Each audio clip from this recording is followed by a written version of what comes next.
খুব ভোরে মহাসড়কে হাঁটছিল এক তরুণী। এর 1 থেকে 1.5 ঘন্টা পরেই গুলিতে তরুণীর পিঠ ঝাঁঝরা করা নিথর দেহ পড়ে থাকতে দেখেন পথচারীরা। তারপরেই হইচই পড়ে যায় আশপাশের এলাকা জুড়ে। কিন্তু স্থানীয়রা একসাথে হেঁটে বেড়ানো ওই তরুণের কোনো হদিস পায়নি। কে কিভাবে তরুণীকে এভাবে নৃশংসভাবে গুলি করে হত্যা করলো সেটিও রহস্যজনক। ঢাকা মাওয়া এক্সপ্রেসওয়েতে গুলিতে পিঠ ঝাঁঝরা হওয়া ওই তরুণীর মরদেহের পাশেই ছিল বেশ কয়েকটি গুলির খোসা।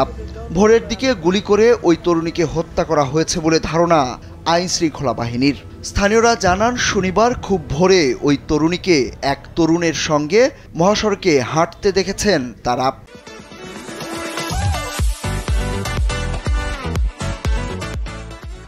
তার সঙ্গে হাঁটার 1 থেকে 1.5 ঘন্টা পর তরুণীর গুলিবিদ্ধ মরদেহ সড়কে পড়েছিল। তবে হাঁটার সময় সঙ্গে থাকা ওই তরুণকে স্থানীয়রা চিনতে পারেননি। তার সঙ্গে আরও কেউ ছিল কিনা তাও নিশ্চিত করে বলতে পারেননি তারা। মাওয়া রেলওয়ে স্টেশন থেকে 200 মিটার সামনে পদ্মা সেতু উত্তর থানার দিকে যেতে যে জায়গাটা রয়েছে, সেখানে একটা ডেড বডি, এখানে একটি মহিলার লাশ উপর হয়ে পড়েছিল এবং আশেপাশে মাথার দিকটাতে অনেক রক্ত ছিল এবং 5টা গুলির খোসা ছিল।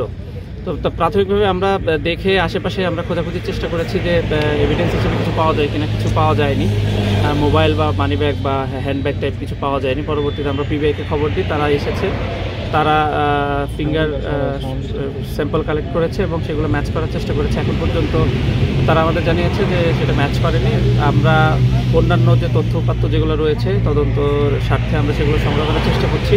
শনিবার সকাল 8:30টার দিকে মুন্সিগঞ্জের শ্রীনগর উপজেলার বঙ্গবন্ধু এক্সপ্রেসওয়ের শমশপুর দোগাছি সার্ভিস লেন এলাকায় মরদেহ পড়ে থাকতে দেখে পুলিশকে খবর দেন স্থানীয়রা।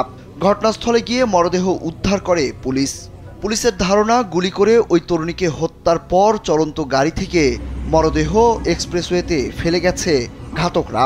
শ্রীনগর সার্কেলের অতিরিক্ত পুলিশ সুপার আনিসুর রহমান জানান, কে বা কারা অজ্ঞাত তরুণীকে গুলি করে হত্যার পর মরদেহ মহাসড়কের সার্ভিস লেনে ফেলে রেখে গেছে তা শনাক্ত করার চেষ্টা চলছে। ঘাতকদের শনাক্তে আশপাশের ফুটেজ সংগ্রহ করা হচ্ছে বলেও জানান তিনি।